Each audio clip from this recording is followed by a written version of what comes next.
Buenos días, amigos. Hoy lunes 18 de noviembre. Miren, pasamos el umbral del medio mes, o sea, del 15, y nos metemos de lleno en la penúltima semana del mes de noviembre.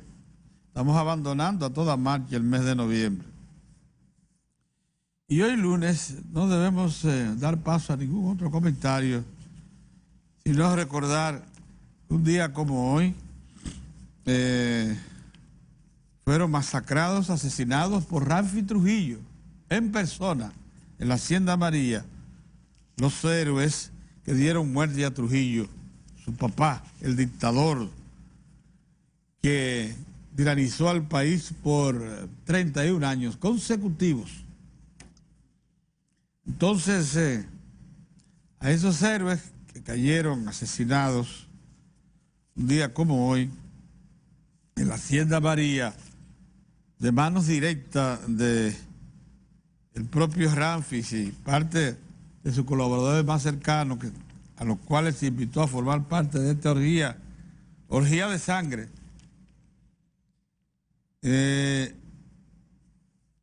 Debemos recordar a estos dominicanos que dieron todo, su vida incluida, sus haciendas, porque fueron también en buena parte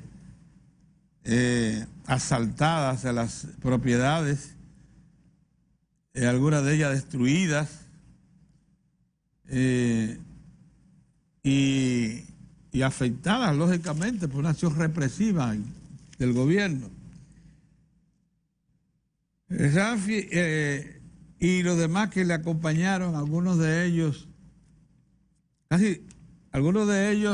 luego viviendo, se incorporaron a la sociedad dominicana y los dejaron integrarse a las familias dominicanas. Porque este pueblo es sorprendentemente bondadoso con la gente, a pesar de sus malas ejecutorias. En la Hacienda María, ubicada en Nigua, en San Cristóbal, allí cayeron asesinados Salvador Estrella Sadalá, Pedro Livio Cedeño, Tunti Cáceres, Modesto Díaz y Roberto Pastoriza. Esos fueron participantes directos en el asesinato de Trujillo, en el ajusticiamiento de Trujillo, el 30 de mayo del 61. Y fueron los que no pudieron escapar a la persecución luego de revelado el tiranicidio.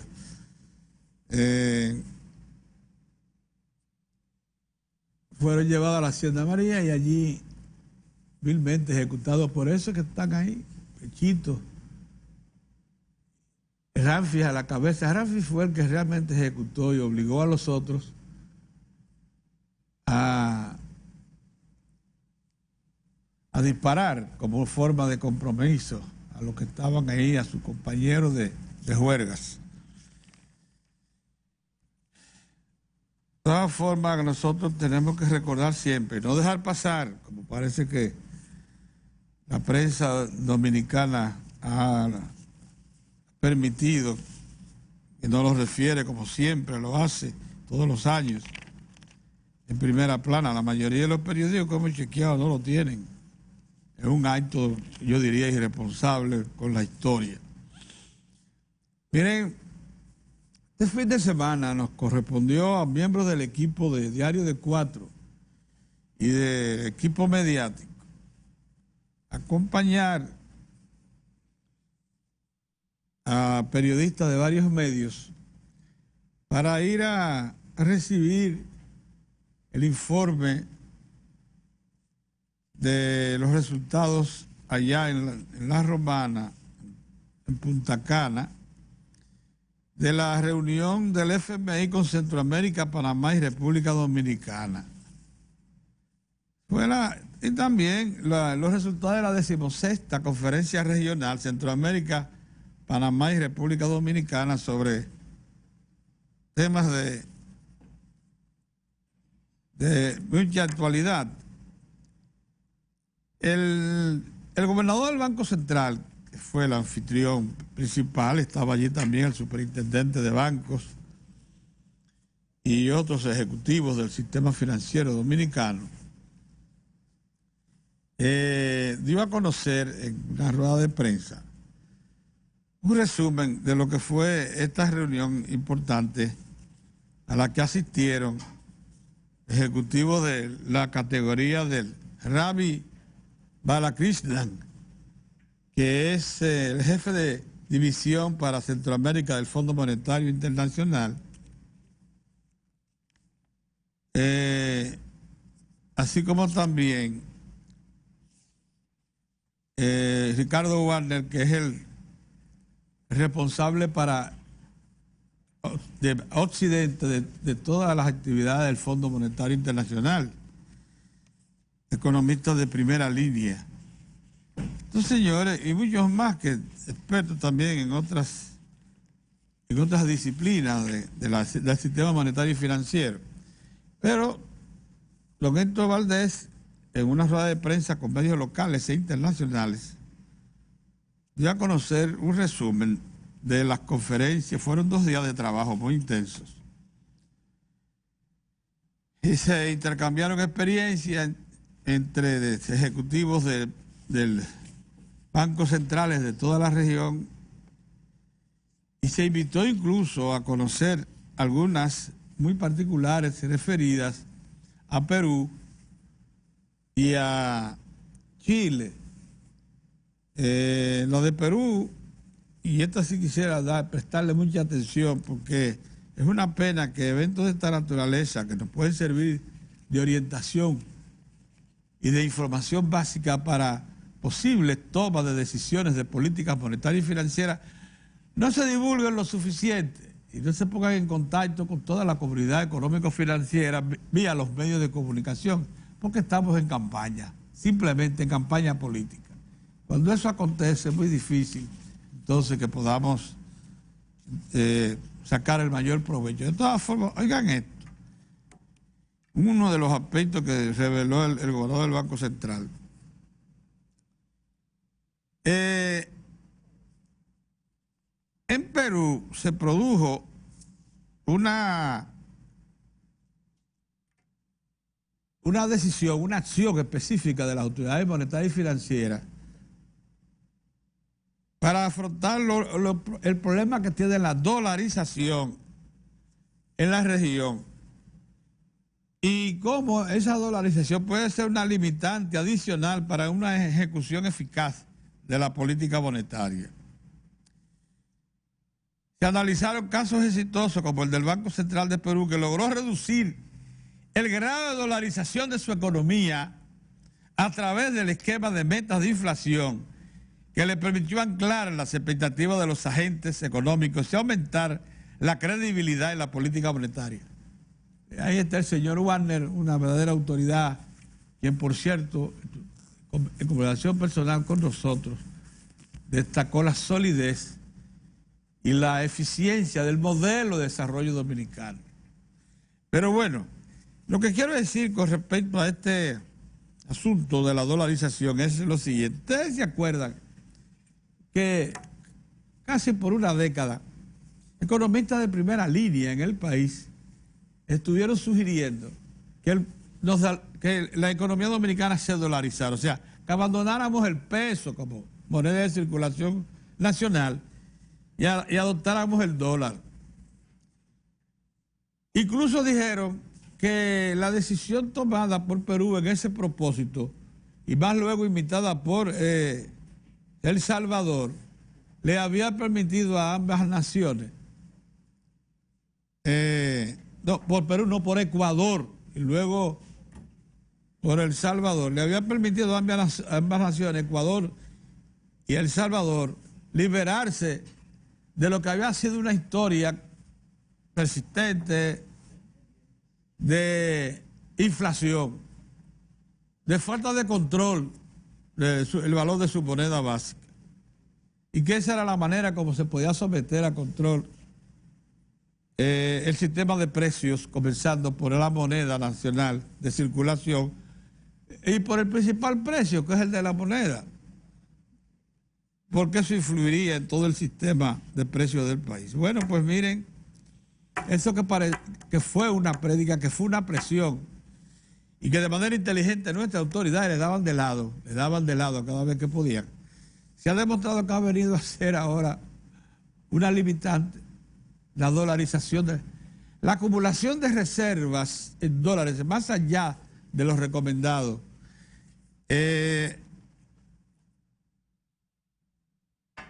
dificulta el esquema de metas de inflación, que eso es lo que debe tener como meta básica a todos los bancos centrales: impedir la inflación, preverla, regularla, para impedir que afecte de manera decisiva la economía. Entonces, parece que se conoció en el plano íntimo de esta 16ª conferencia Centroamérica, Panamá y República Dominicana, conjuntamente con el Fondo, que las medidas que oportunamente adoptó el Banco Central de Perú fueron muy oportunas y de experiencia para todos los que estuvieron allí. Por otro lado, el doctor Rodrigo Valdés habló sobre el caso chileno y los efectos adversos que puede tener la desigualdad sobre la estabilidad social. Se puso de manifiesto allí que no basta con obtener buenos resultados en los procesos económicos y en materia de crecimiento e inflación. Debemos redoblar esfuerzos para complementar las medidas tradicionales de política monetaria con un mayor gasto social y buscar soluciones conjuntas a través de las alianzas público-privadas, en el propósito de aumentar las inversiones estratégicas para el desarrollo de largo plazo, mejorar el capital humano y favorecer el bienestar de los sectores más desposeídos. Interesante conclusión en esa rueda de prensa, donde también habló el señor Warner, como le dije. Reveló que el Fondo Monetario Internacional está dispuesto a darnos asesoría importante para la discusión de una reforma a fondo del sistema tributario del país, equilibrada, sopesada, madura, que prevea efectos y resultados. Interesantísimo. También se reveló allí, buenos días, don Mozart. Oiga esta, Mozart. ¿Por qué esto tiene que preocuparnos a nosotros? Dice el señor Warner, ese que está ahí, que es realmente la autoridad del Fondo Monetario para todo el continente, y desde Europa hacia abajo, que el fondo, en el momento en que se produjeron los estallidos de violencia en Haití, hace unas semanas, un poco más de un mes, ya estaba listo para asistir a ese país con un programa de emergencia al estilo fondo, un stand-by, un préstamo de emergencia, etcétera. Pero que ahora, con el Congreso inactivo, eso no es posible, que habrá que esperar que ellos se normalicen para entonces asistirlo. Mire usted por dónde anda la cosa, mire usted en los formalismos, cómo atrapan en su propia red a los organismos internacionales y ponen a un país como el nuestro a expensas de lo que un grupo de forajidos de todo tipo. Tú sabías que Naciones Unidas llegó a la conclusión de que hay una mortandad por hambre en Haití y que hay que asistirlo, pero tú sabías que Naciones Unidas confesó que no puede llevarla por tierra porque la asaltan, que se la van a lanzar desde el aire. O sea que es en África que estamos, en países de esos que están luchando con tribus confrontadas unas con otras. Sí. Qué barbaridad. Todo eso pasó mientras usted estuvo por allá, por los Estados Unidos, que abandonó porque fue dichoso. La abandonó cuando ya se estaba poniendo frío. Me dicen que ya este fin de semana la cosa estaba un poco dura. Pero me dio ¿Te digo? Sí. Bueno, pero yo tenía entendido que no tocaste frío. No, ¿cómo que no toqué frío? Pues eso rompió récord, Pedro, este año. Frío. La sensación hasta en -6. La sensación de frío. De frío hasta en -6, son mucho. Para quien está acostumbrado a esta. Y cuando caminaba Pero ven acá, Pedro. un frito. Déjame decirte algo. Las orejas se ponen que si tú las tocas se parten. Se pone medio raro, pero tú sabes que en esos países con esos fríos los hombres usan ¿El qué? media panty. ¿Media panty? Sí, porque son unos calzoncillos completos. Largo. De largo hasta aquí arriba. Eso es medio raro, sí. Pedro, frío. El cambio climático, yo insisto, eso es una realidad, Pedro. Eso es una realidad. Y los Estados Unidos, donde su presidente todavía insiste en negar eso, Sí. en que el cambio climático es una realidad terrible para la humanidad, Sí. se está sintiendo muy fuerte. Pero Pedro, yo te veo a ti como más rozagante. ¿Qué pasó en mi ausencia? Parece como que te conviene, yo debo irme un mes más. Porque yo te veo como más rozagante. No. O te llegaron unos anuncios buenos, algo. ¿Qué Nada. te llegó? Oye lo que pasó, Mozart. Pero yo te veo como mejor. No, pero oye lo que me pasó, Ahora. oye lo que me pasó. Sí. En este fin de semana me puse a ver a Netflix ahí y muchos documentales de esos programas de canales internacionales que hacen investigación. Y vi que el promedio de vida de los dominicanos y de la zona que más o menos del nivel nuestro está en los 74 años. Digo, pero esos son los que yo tengo. Entonces caí como en esa reflexión de fondo. Digo, no, pues yo lo que tengo que animarme. Claro. Yo tengo que animarme a mí mismo. Tú estás en el promedio. No. Pero no, eso no, supique y se entiende, Pedro. 15 años más. Bueno, el viejo mío tiene 90. ¿Cuánto tiene tu papá? 96. Esa es tu edad. Por ahí es que tú debes estar. Esa es lo que tú tienes que medir. No lo que dices, no. Es eso. Tu papá, 90 y pico de años. Entonces hay un serial. Tú vas para allá 1000, Pedro. Hay un serial de Netflix que habla entonces de eso, de Sí. la expectativa de vida de la humanidad, de los desarrollos de. ¿Y tú te de pusiste nueva- en eso? ¿Tú te pusiste en eso? Yo me metí en eso este fin de semana. Digo, este que se va. No. Yo me voy ahora a estimular a mí mismo. Sí, claro. Buenos días, señor. Un hombre que Buenos días. maneja y que conserva una serie, que camina. Un momentito. Buenos días. Buenos días, don Mozart. Sí. Entonces te fue. Unos días Saliste no a fue muy bien, tiempo. pero imagínate tú Sí. salir, sí. Imagínate tú, bien. 15 días no son malos, Mozart, Bien de respaldado. descanso. Y añoñado por mis hermanas. Y durmiendo mucho. Por mis hermanas, esas hermanitas mías que me cuidan. Y esa familia y esos amigos que yo tengo en Estados Unidos, Pedro. A cuerpo de rey, tranquilo allá, descansando junto con mi esposa. Qué bueno. Descansando. Yo Y me alegro mucho de eso. sacándole un poco el cuerpo Al ambiente local. al ambiente local, que Muy no crean tensionado. ustedes- sí, Muy tensionado. muy tensionado por todo lo que ha ocurrido, Pedro. Sí, muy tensionado. Sí, muy tensionado, entonces, y preparándonos para una gran jornada que tiene este país ahora en febrero, próximo febrero y luego en mayo, que son las elecciones nacionales, Pedro. Sí. Una apuesta en la que todos debemos, que debe estar en la dirección de que todo salga, de que todo marche bien, de que los partidos trabajen, que muestren su talento, que muestren su fortaleza, que muestren que están en capacidad realmente de ofertarle al país más y mejores cosas, y en ese sentido ir a un proceso que deberá ser un proceso que nos consolide, que consolide aún más nuestro proceso democrático, que preservemos las instituciones como la Junta Central Electoral, que merece un gran respaldo de todos, y la propia Junta entonces en mancomunidad de Perdemos la esfuerzo credibilidad de la Junta. con los partidos, pues le brinde al país un proceso electoral diáfano, transparente, ¿verdad? Y que el pueblo pues haga su apuesta y diga a quién va a apostar. Así Eso mismo.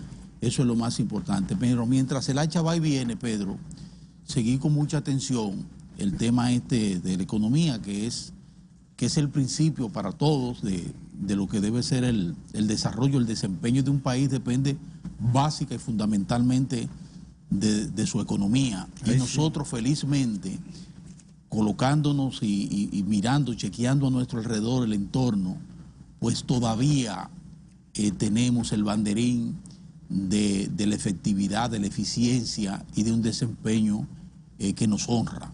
Esa es la realidad. Hay que ver. Y ya esa actividad del pasado fin de semana, yo lamentablemente no pude asistir porque no estaba en el país, que tuvo como anfitriones al Fondo Monetario Internacional y al Banco Central de la República Dominicana, Con la superintendencia del banco, por supuesto. Exacto. Pero eso puso en evidencia, ese espacio puso en evidencia una vez más nuestras fortalezas y nuestros retos en materia de mantener el liderazgo, si se quiere, porque a eso debemos seguir apostando, de una economía, de una macroeconomía estable, eficiente, en crecimiento, una economía en crecimiento, con estabilidad. Y eso se puso de manifiesto. Y en el marco de eso, uno dice, bueno, pero el gobernador que tuvo una participación como el superintendente de banco al inicio, dando a conocer las fortalezas del sistema financiero dominicano, lo mucho que ha avanzado, y Luis Armando Asunción dio detalles amplios con relación a la supervisión del sistema financiero, que es un elemento fundamental, y de cómo se ha integrado felizmente todo el sector bancario junto con las autoridades para aplicar todos y cada uno de los reglamentos, lo que hemos creado en la República Dominicana y lo que nos viene de organismos internacionales para procurar que esa columna, esa vértebra fundamental que es la economía, y dentro de la economía el sistema financiero, marche en forma correcta. Eso por ahí primero. Pero otra cosa que me parece, permíteme intervenir ahí. Eso quedó de manifiesto y fue recibido con mucha satisfacción por Centroamérica y Panamá, todos. Porque allí lo que se estaba era transmitiendo experiencia. Pero más que todo, el superintendente de banco, Luis Armando Asunción, dijo que el patrimonio técnico del sistema financiero dominicano muestra un crecimiento de 76.8%. Al aumentar de 129.800 millones en septiembre de 2014 a 229.000 millones en septiembre de 2019. ¿Sabes lo que quiere decir eso? Porque eso es disponibilidad de recursos físicos de toda la banca. Que nosotros podemos afrontar toda esa circulante que usted ve y esa emisión de pago que está haciendo el gobierno. Que todo eso no va a tener problemas circulatorios, está previsto. Así es.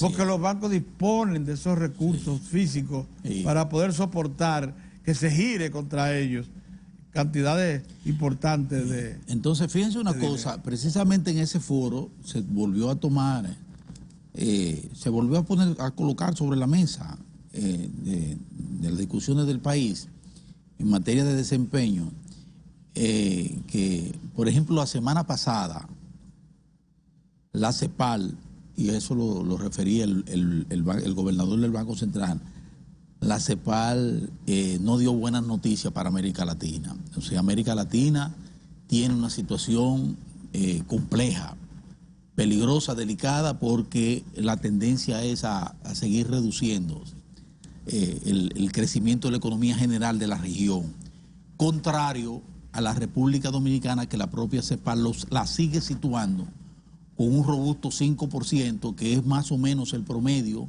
que han proyectado el Fondo Monetario Internacional, el Banco Mundial, la CEPAL y las autoridades dominicanas. Contra una América Latina apenas va a crecer una décima de un 1%, o sea, o 2, o sea, 0.1 o 0.2. Sí, óigame. Sí. Eso es peligroso, eso es grave. Y si se coloca más arriba, y cuando hablo de más arriba hablo de Estados Unidos, la propia economía de los Estados Unidos también resentida.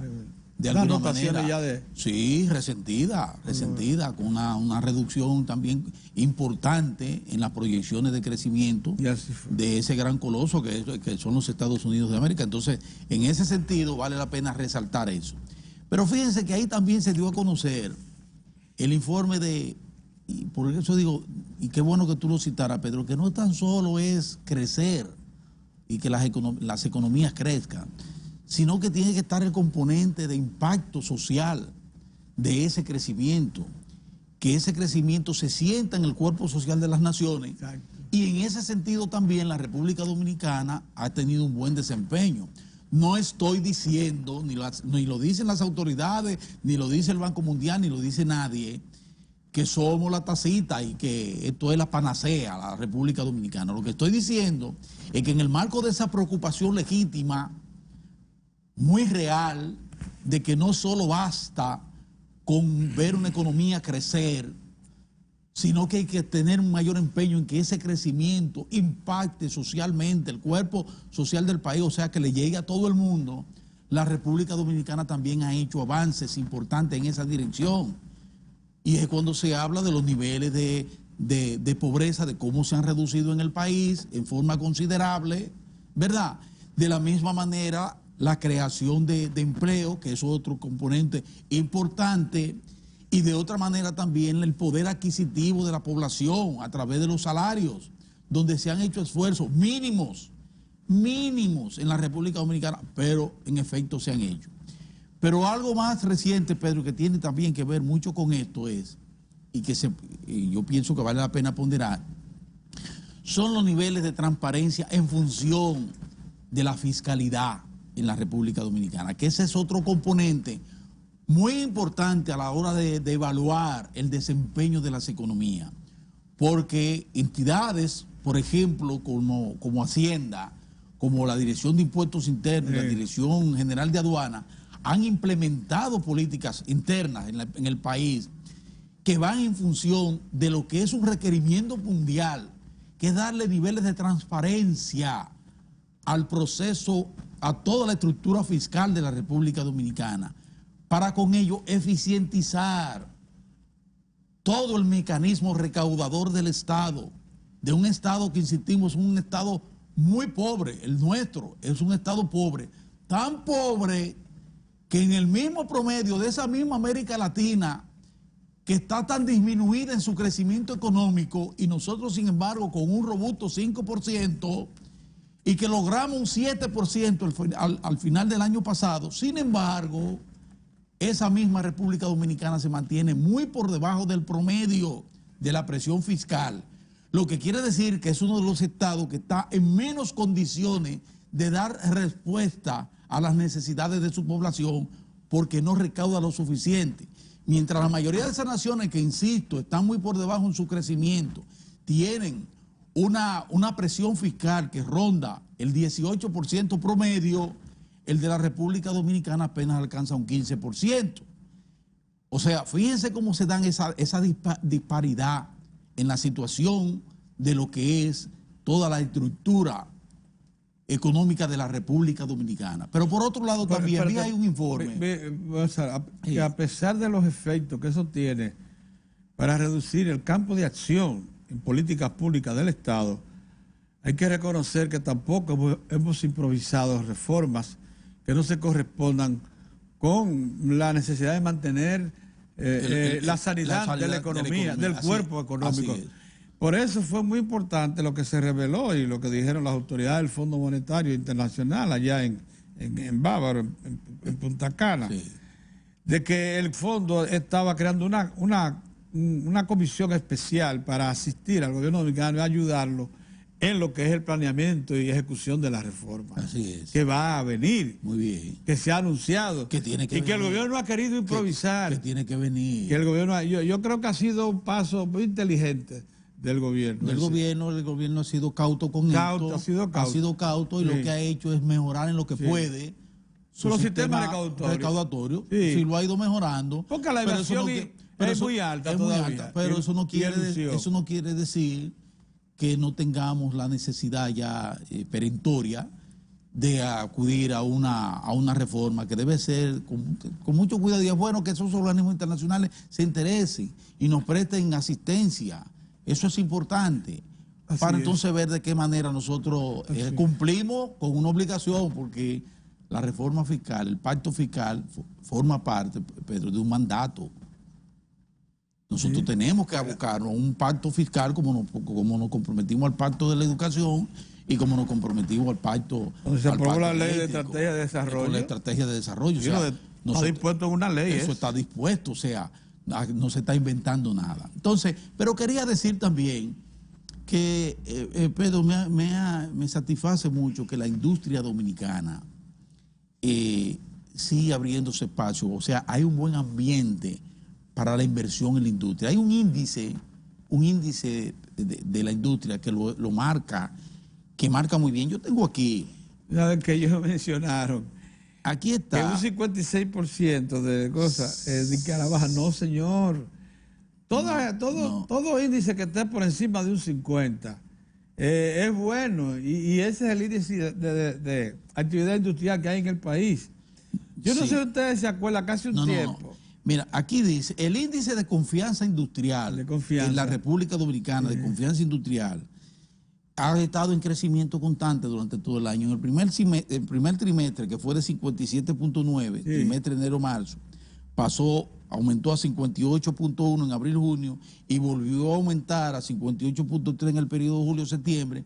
Y ya de acuerdo a ese informe, dado a conocer por la Asociación de Industria de la República Dominicana, el saldo de opinión favorable del sector se ubicó positivamente en 19 puntos en el tercer trimestre de este año, que se compara con el del año pasado.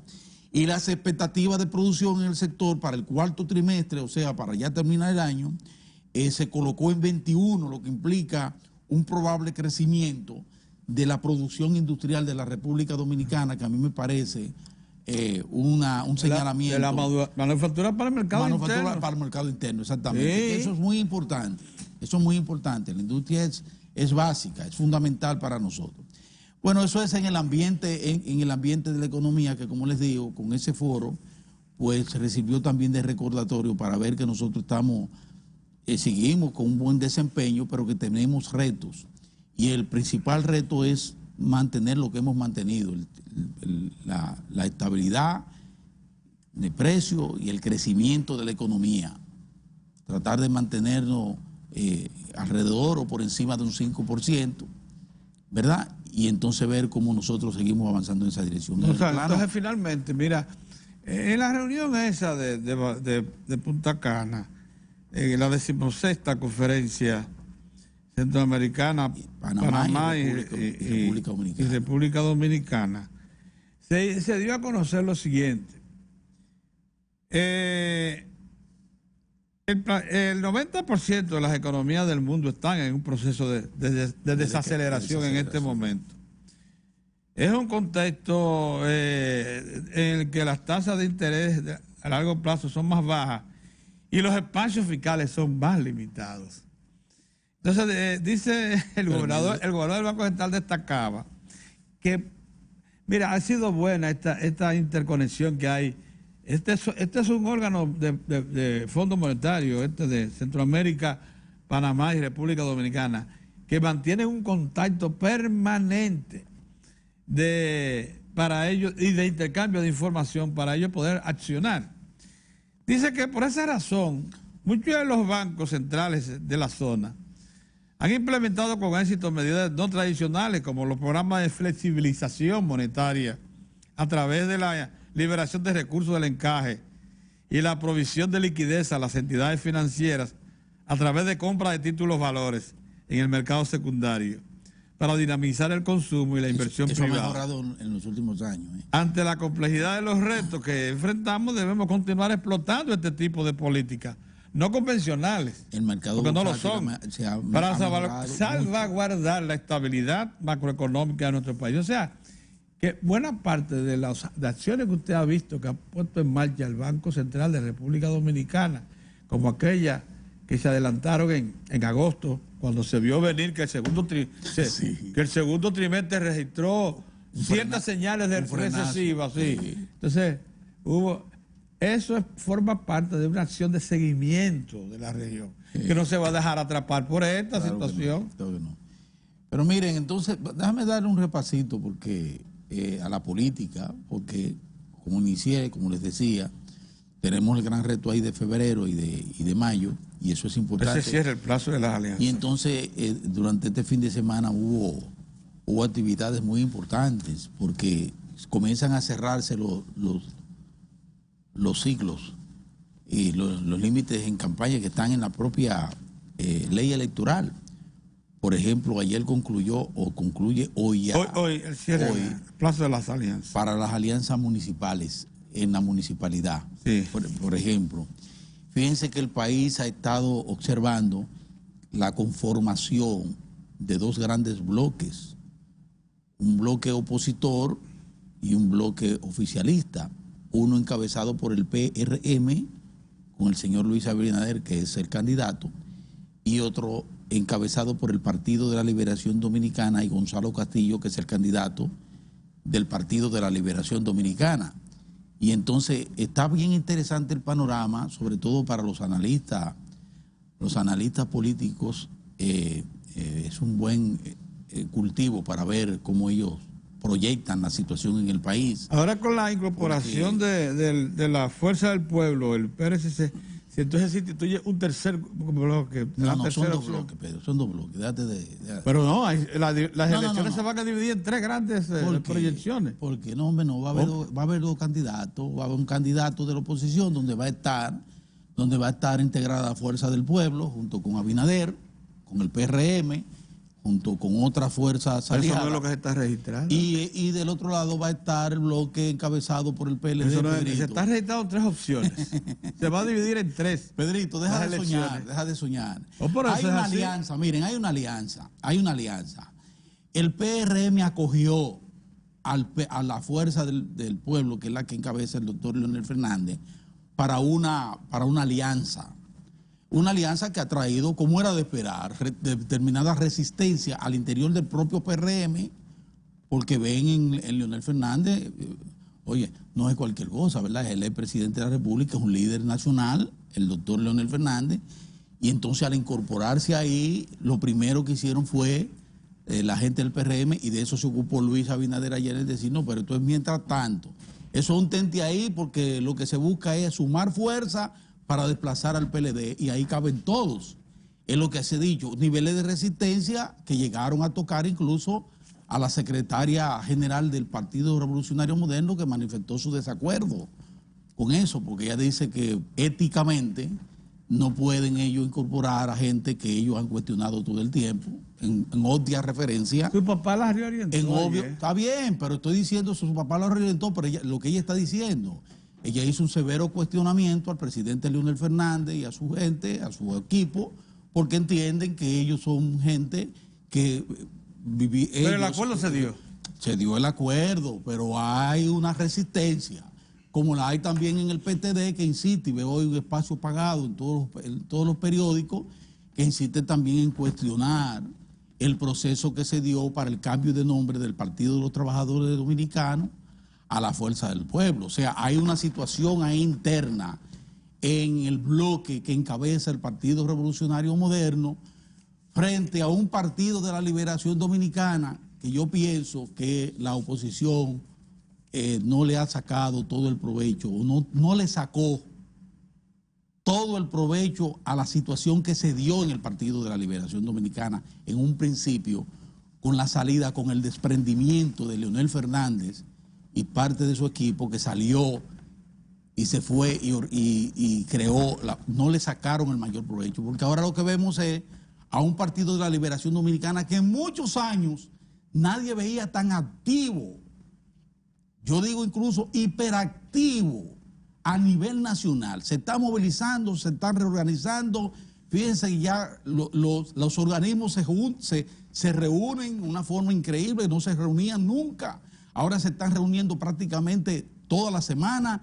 Hoy hay comité político otra vez y están en un proceso realmente dinámico. Una dinámica. Ya es fácil convocar comité político. Bueno, es una dinámica, Pedro, que uno no veía, no se observaba. Ese partido estaba languideciendo porque sus organismos no funcionaban, estaban petrificados. Comité central, comité político, todos esos comités y estructuras medias y de base, todas petrificadas durante años. No se sabía del PLD. Ahora el PLD está realmente en un nuevo ambiente, un relanzamiento. Se siente eso. Y ayer vimos entonces un elemento importante, y es la incorporación del líder de esa organización, que es el licenciado Danilo Medina, incorporado ya y poniéndose a la cabeza del proyecto presidencial del PLD que encabeza el señor Castillo.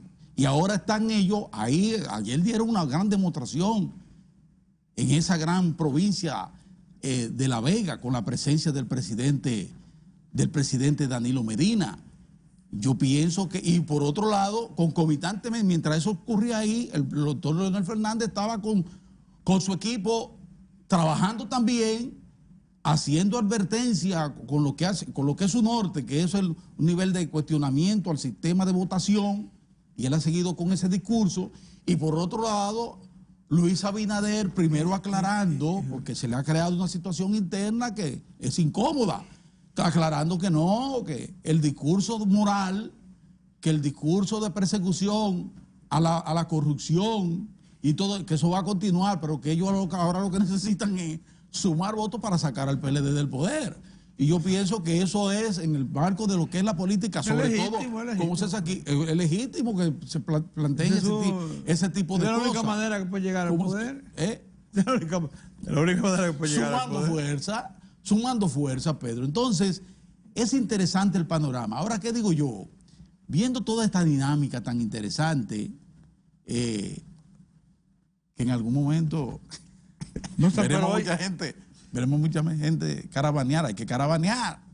A mí me gusta caravanear. Este lunes 18 se deberá entregar la base para yo ver como el comportamiento de la gente, del electorado, de la gente. Hay que caravanear. Un día de estos, hay que caravanear. Entonces, sí, hoy se entrega. Pedro. Hoy se entrega la lista de los miembros de cada partido. Sí. Pero ya lo que están definitivos. Lo que están ya definitivos. Es interesante porque son tantos candidatos, Pedro. Y entonces ese mismo proceso de unidad, de pactos electorales, eso crea situaciones al interior de las organizaciones. Gente que estaba posicionada ha sido desplazada porque llegan otros a lo que hay que entrar, ¿verdad, Pedro? Pero ¿cómo es la cosa? Óyeme, gente que ya estaba cómoda porque iba a ser el candidato A. Ya no. Mozart, hablando de todo como los locos. El síndico del distrito, hoy se cierran las inscripciones. Ese no es el hombre que... Entonces, pero no sé, ¿él se va a presentar o no se va a presentar? Pero yo oí ahí que no se sabe quién es el hombre. Pero me dicen que es él, porque él no ha dicho si va a... No se sabe. Pero es que hoy es el cierre para la alcaldía. Hoy es el cierre, sí. Para las alcaldías. Para las alcaldías. Entonces, si dice que el hombre va a hablar hoy, el único que no ha hablado es él, ¿quién es el hombre? Y además el PRM no ha registrado candidato a síndico del distrito. No lo ha registrado.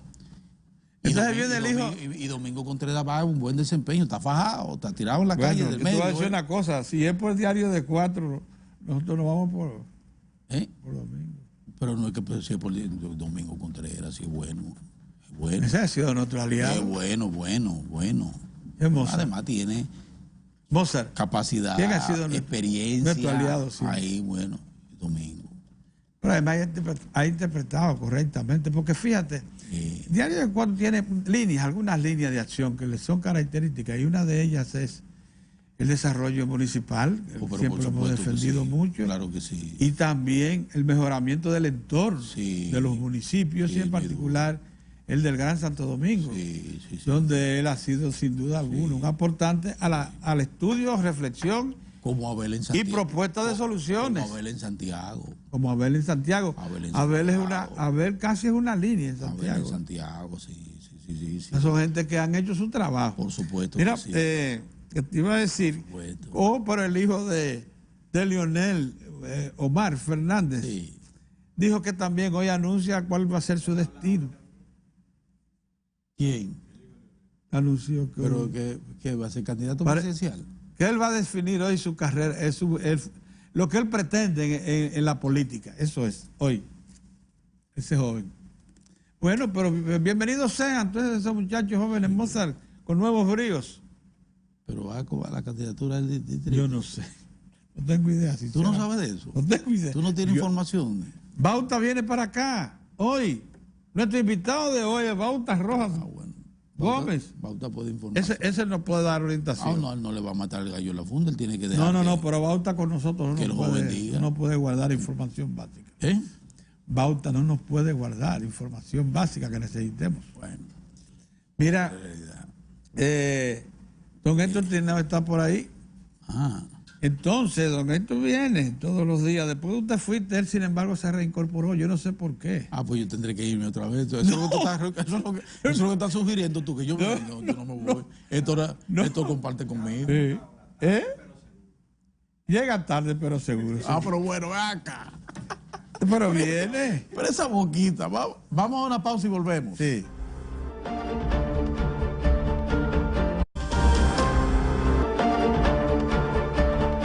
Bien, amigos, se incorpora don Héctor Tineo. Nosotros lo necesitamos, don Héctor. Acuérdese que hoy es 18 de noviembre. Mira, yo quiero felicitar. Acuérdese tengo dos temas. De ese asesinato masivo de los héroes. Antes de que entreteneo con eso, no sé si ustedes lo hicieron, pero yo quiero felicitar a Melton Pineda. La Bazuca. Amigo nuestro, la Bazuca, sí. Su designación como cónsul en Brasil. No, en Sao Paulo. En Sao Paulo. Sao Paulo. La gran Sao Paulo. ¿Cómo? La gran Sao Paulo. Pero que es sustitución de otro gran amigo. Sí, Geomar García. De Geomar García. Geomar a mí me da... Tú sabes que yo siempre identificaba a Geomar con el PLD. Sí, claro. Geomar yo cuando veo a Geomar veo el PLD y veo... Don Pedro. Cuando yo veo a Geomar, yo veo al PLD que la gente no le daba oportunidad de ser poder. Sí. Porque él creía en eso cuando... Un hermano. ¿No? Geomar trabajó hasta como seguridad. Cuando el PLD no parecía opción de poder. Oigan esto, Y él seguía siendo un PLD. Sí. A mí me da pena. Yo supongo Geomar, que no es una cancelación. Pero pena porque profesional establecido, un profesional con crédito en la sociedad. Tenía unos años ahí. Y con un crédito en la sociedad. De seguro que los reubicarán. Sí, hombre, sí. Mira. Y Melton es un gran aliado del Partido de la Liberación Dominicana porque es un hombre del Partido Revolucionario Dominicano. Que ha asumido posiciones. Es un aliado. Con Miguel Vargas, un aliado. Sí, yo no sé por qué la gente se sorprende de esas cosas. Y está muy bien y lo tiene merecido don Melton. Hombre, él es un aliado del PLD. Claro, un aliado. ¿Lo van a abandonar? No. Bueno. Así que un abrazo para Melton Pineda, la Bazuca. Sí. Así es. Cuéntanos. Miren, yo tengo dos temas. Ajá. Primero voy a contar la parte de la historia, como dice de don Pedro. Sí. Miren, hoy, 18 de noviembre de 1961, fue la fecha en que se produjo el fusilamiento del grupo de los héroes del 30 de mayo, que fueron fusilados en la Hacienda María. Ese grupo, ahí está Pedro Livio Cedeño, Tunci Cáceres, Roberto Pastoriza, Modesto Díaz. En ese grupo, fíjense que esa gente estaban presos, esos ciudadanos estaban presos. Y Salvador Estrella Salano. Sí, el doctor Salvador Estrella Salano. Sí. O sea, ese es el grupo de los... Pero Livio Cedeño, Tunci Cáceres, Modesto Díaz y Roberto Pastoriza. Óyeme. Ese grupo... 5 toletes, ¿sabes? Sí. Ese grupo fue sacado de aquí del Palacio de Justicia de Ciudad Nueva. Sí. Lo sacaron con el pretexto de que lo iban a llevar a la victoria, porque ellos lo estaban llevándolo al Palacio de Justicia para interrogatorios. Cuando terminaron los interrogatorios del día 17, él estaba todo listo para secuestrarlo, pero lanzaron el pretexto de que lo iban a llevar a la victoria para continuar los interrogatorios mañana. ¿Y qué pasó? Dice que Ramfi Trujillo tenía todo previsto. Llevarlo, el grupo, a la Hacienda María y allí fusilarlo. Hay la versión de compañeros de Ramfi que dicen que solo Ramfi disparó. Nosotros tuvimos la oportunidad de entrevistar a dos figuras que fueron clave, que fue Sánchez Rubirosa y José León Esteves. José León Esteves incluso fue una fuente importante para una historia que nosotros publicamos en la revista Rumbo, que me comentó el director en su momento, el director Aníbal de Castro, que había roto récord de tirada la revista, de demanda, esa revista. Porque estos protagonistas daban la versión de cómo ocurrieron los hechos. Incluso la entrevista fue en un momento un poco difícil, porque como por ejemplo en el caso de José León Esteves, como en algún momento llegó a exaltarse. Y recuerdo que yo le dije, mire, cuando ocurrieron esos acontecimientos yo era un niño y ahora soy un periodista. A mí lo único que me interesa es la verdad. Y usted estaba ahí, dije, sí. Pues cuente, la verdad es lo único que a nosotros nos interesa, que usted diga cómo fue. ¿Qué fue lo que él contó? Y él dice que cuando llegaron, incluso dijo, si usted me pregunta a mí si estábamos listos para disparar, yo le digo que sí. Pero cuando llegamos, Ramfi Trujillo dijo que él solo iba a ejecutar. Entonces recuerda que le iba diciendo cosas a cada uno cuando le disparaba. Le iba diciendo cosas hasta que terminó. Entonces nosotros le preguntamos... Mientras los iba... Sí, le iba diciendo a cada uno. Lo iba matando. Cosas, sí. Sí, dice que al único que no recuerda que le dijo palabras fue a Tunti Cáceres, porque Tunti Cáceres muy joven no había tenido vínculo con gente de la dictadura. O sea, como una persona de poder, no había tenido esos vínculos. Pero que en el caso de los demás, que fueron, por ejemplo, algunos que fueron amigos de sus padres, barbaridades, dice que a uno le dijo, este mierda decía que mi padre era su hermano, y disparaba. Entonces le preguntamos, ¿ustedes no se impresionaron con tanta sangre? Y dice José León Esteves, no, porque todo estaba previsto. Le preguntamos, ¿y usted recuerda alguna de las personas que estaban allí? Entonces, respuesta, dice, no, ahí se hizo un pacto que nadie iba a hablar de quién estaba ahí y quiénes, lo único que le puedo decir, que el general, el jefe de Estado Mayor conjunto, fue la persona por su decisión suya. Que ejecutó. Lo que ejecutó. Esa versión ha tomado cuerpo. ¿Ustedes saben por qué? Porque cuando se le pregunta a Sánchez Rubirosa, eran enemigos, Sánchez Rubirosa y León Esteves. Se acaban. Cuando tú mencionas el nombre de uno, José León Esteves acabó con Sánchez Rubirosa. Incluso dijo que muchas cosas ocurrieron porque entraron a la dictadura gente así. Pero cuando llega Sánchez Rubirosa, dice lo mismo, acaba con José León Esteves. Le dice sangre azul, de todo, refiriéndose a qué familia pertenece José León Esteves en Santiago, todo acaba. Entonces, cuando llegan a la versión, dan la misma versión, don Pedro. La misma versión. O sea, nosotros la levantamos para la revista Rumbo y le hicimos la misma pregunta. Y cuando dan la respuesta de cómo se produjo el crimen, te dicen lo mismo. Entonces nosotros decíamos, bueno, pues esta versión parece que puede tener crédito, porque fíjate, dos enemigos que se acaban y sin embargo coinciden en esto. Versión, sí. Eso, de manera, ese 18, ahora les refería a don Pedro algo importante, Mozart, lo de las decisiones provisionales en República Dominicana y decisiones que no se ejecutan. El día 13 de noviembre de 1961, Ramfi le había pedido al presidente Balaguer que lo retirara, que él se retiraba, comunicó al presidente interino Joaquín Balaguer, y ya la gente pensaba que Ramfi estaba fuera de juego. Pero fíjate que el 18 de noviembre aparece dirigiendo toda la operación. Le preguntamos también qué pasó con los cadáveres. Y dijeron los dos por separado la respuesta. No, estaba un equipo de la Fuerza Aérea preparado con un camioncito. Se montaron los cadáveres, se llevaron a San Isidro y ahí se montaron un avión para lanzarlo en agua del Mar Caribe. Y dice que así lo hicieron, que lanzaron los cuerpos al mar. La misma noche, esa gente estaban listos. La misma noche Ramfi estaba listo y estaban listos para partir. Lo único que le faltaba era eso. Le preguntamos que qué reacción había tenido el hijo del dictador. Dice, como cuando respira y resuelve un problema. Dice que había resuelto un problema. Y vámonos. Y sale. Así ocurrió ese hecho. Ahora lo que uno se remonta al tiempo, la debilidad institucional, porque ahí no había una instancia del Ministerio Público que pudiera paralizar una acción. y ni pensar en el sistema de justicia, nada. Ese hecho, recuerden todos los esfuerzos que hizo la familia y la Fundación Testimonios, porque esas personas fueran llevadas a la justicia y que los tribunales pudieran decidir. Eso nunca ocurrió. O sea que es uno de los crímenes en República Dominicana que quedó impune. Ese de los héroes del 30 de mayo, ejecutados en un día como hoy, 18 de noviembre. Un hecho lamentable y también que muestra el tiempo de barbarie que ha vivido República Dominicana, es lo único que se puede decir en el día de la efeméride. Y otra nota es que hoy fue el día que Juan Bosch renunció del PLD, el 18 de noviembre de 1973. Fue la fecha en que el profesor Juan Bosch salió del PLD y ahí le anunció que fundaría el Partido de la Liberación Dominicana. De ahí, de esa decisión de Juan Bosch, después saldría el PLD.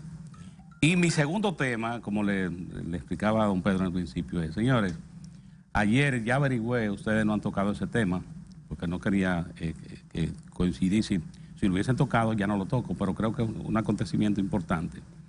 Miren, ayer el presidente Danilo Medina dedicó su visita sorpresa a la comunidad de Licey al Medio, esto en la provincia de Santiago.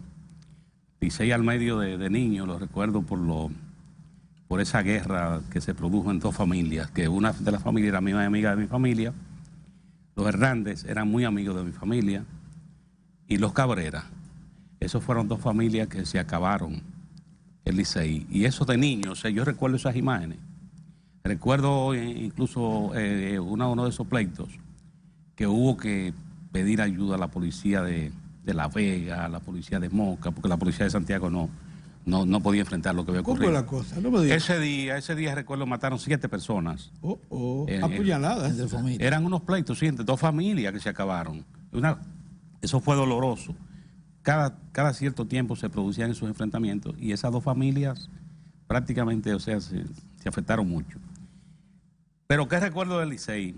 Licey, como a don Pedro le gusta mucho el tabaco, recuerdo del Licey esas plantaciones de tabaco hermosas, ahí en la zona del Licey. Que por cierto, ustedes saben que ahí en Licey fue que nació lo que hoy se conoce como León Jiménez. Y todo lo que pasó ahí, porque ahí estaba la primera finca que tenía don Eduardo León Jiménez y su hermano José León Jiménez. Dicen que eran dos trabajadores, de gente entregada. Eso se nació de una finca de tabaco. Sí, lo que después se divería en lo que conocemos. ¿Y por qué hablo del Licey? Porque ayer ahí se produjo una decisión. El presidente Danilo Medina le dedicó la visita sorpresa. Y entre las noticias que le dio está el financiamiento para una planta de procesamiento de alimentos balanceados. Como es gente que sabe producir. Hablo de donación ahí. Sí, claro. Una donación. Claro, el financiamiento, sí. Le da ese financiamiento para. ¿Qué pasa? Esa asociación, don Pedro, de productores. ¿Productores de qué? De porcicultores, Asociación de Porcicultores del Licey al Medio. Tiene 151 miembros. Entre esos miembros hay 28 mujeres. Y oigan esto, también hay 33 jóvenes. Oigan, 33 jóvenes dedicados a la porcicultura. A la porcicultura, sí. Esto es todo un acontecimiento, porque para esta gente que sabe trabajar, que tiene la disciplina del trabajo, le va a permitir producir para venderle a los asociados con precios más bajos, porque ellos conocen la actividad y están seguros. De manera que esa es una nota que impacta a esa zona, porque otra cosa es que asegura 604 empleos directos, ese proyecto. De ahí que él no quería pasarlo por alto, porque a veces, por eso le pregunté cuando llegaron, ¿ha pasado esto? Ustedes lo han, como no lo han referido, lo refiero porque ciertamente... Referimos al tema político, pero es muy importante. Para la gente del Licey esto es muy importante, porque es gente que sabe trabajar, es gente que sabe emprender proyectos, que es persistente, perseverante, de manera que nosotros nos unimos al regocijo que tiene esa comunidad. Lo único que quería era agregarte que a José y a Eduardo le ponga a don Fernando y el otro hermano de ellos, que son los que realmente sabían de cultivo de tabaco. Don Fernando León. No, porque ahí hubo, mira. Y fue el que mantuvo esa finca. Sí, eso da. Pero tú no sabes, Moza, yo una vez fui invitado por ellos. Y tú no sabes que ese señor agarró ¿Cuál señor? Fernando. Por los Fernández, por eso sí. ¿Tomó un cerón? Cogió un cerón de hojas. Hizo así, cerón de tabaco. Y le hizo así. Esto de la finca de qué sé yo quién, pues le dio el nombre. Digo, ¿cómo? Pero así conocí sí. Ahora. Pero mire, este es el tabaco de Pedrito, qué sé yo quién, de tal sitio. Pero delante de uno digo yo, momentito, entonces este es un león. León, sí. En efecto, un león. Sí. Y era el que mantenía, por eso que tú ves. La calidad, por ejemplo, de los tabacos León Jiménez de primera, a excepción de un número 2 que probé por segunda vez. El tabaco que yo siempre he fumado desde que inicié, cuando tenía 40 años, ahora tengo 74, de manera que van 34. Sí. Porque fue la primera vez que fumé. Fue la primera vez que probé un cigarro cualquiera. Yo nunca he fumado un cigarrillo. Fue un León Jiménez número 1. Que es un señor tabaco. Y me prendí de él. Sí. En ocasiones yo no lo fumo porque me lo incrementaron demasiado de precio. Costaba 37 pesos la caja de 25 unidades cuando yo comencé. Pero eso hace siglos, pues. Ahora cuesta 6,000. ¿La caja de cuánto? De 25 unidades cuestan 6,000. Entonces yo me separé de esa costumbre. Pero en ocasiones, para recordarme, yo voy y compro uno en el supermercado. Entonces hace 2 o 3 semanas me está pasando lo siguiente, porque lo hago nada más que los miércoles. Cuando vengo a grabar, nostalgia. Sí, no apareció el número 1. Y apareció el 2. Y apareció el 2 por segunda ocasión. Y déjeme decirle, ese no hace honor a la familia León Jiménez.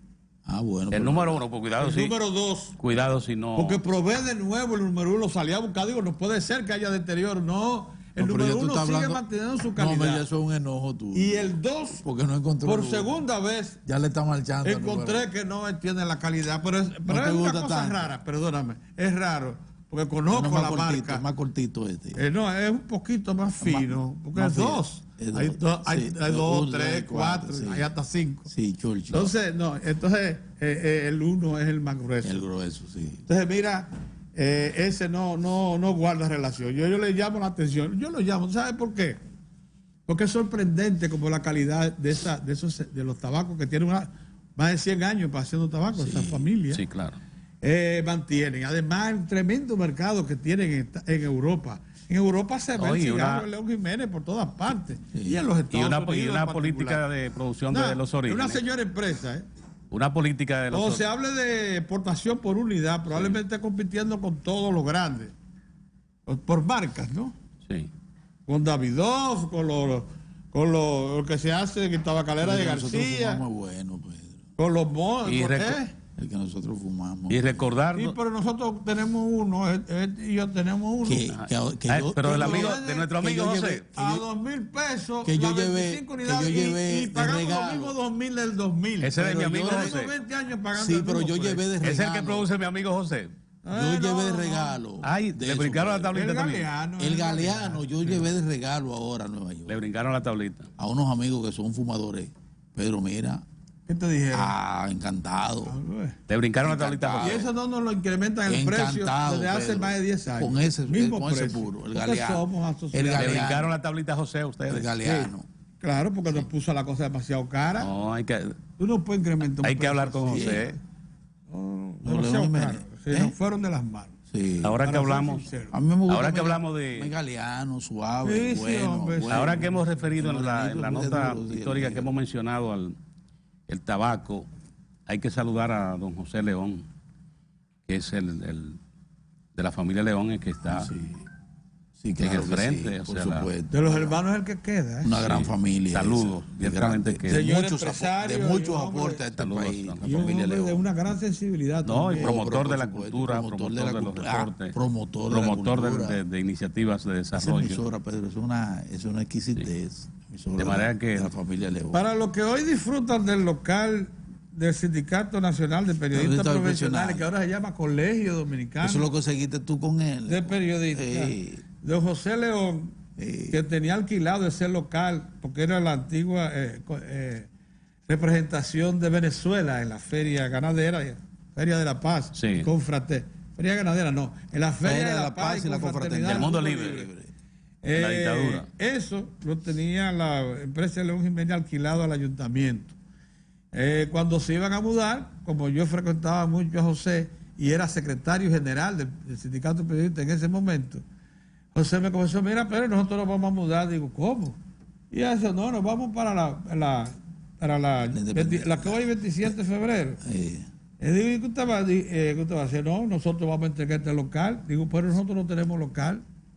O bueno, aprovechenlo. Si ustedes lo aprovechan, yo les dejo todo el mobiliario. Y nos dejó todo el mobiliario. Y ahí que viene la primera instalación del CNPP. Al sindicato. Sí, al sindicato. Pues fuimos donde el síndico Rojas del Partido Reformista, sí. Estrella Roja. Estrella Roja. Nos dijo cómo no, y nos lo alquiló por $1 anual. El local. Papi Estrella. Pero es José León el que abrió esa opción. Sí. Ese local se debe a José León Ascenso. Saludos a don José en este día. Un abrazo. Qué y a Emilín Erasme y a Pedro Cava, que fuimos a solicitarlo los dos donde el señor Estrella. Y a Pedro Cava. Sí. Claro que sí. Sí, déjanselo a ellos. Ellos fueron los que consiguieron eso. Miren, vamos a hacer una pausita. Sí, vamos al cambio. Sí.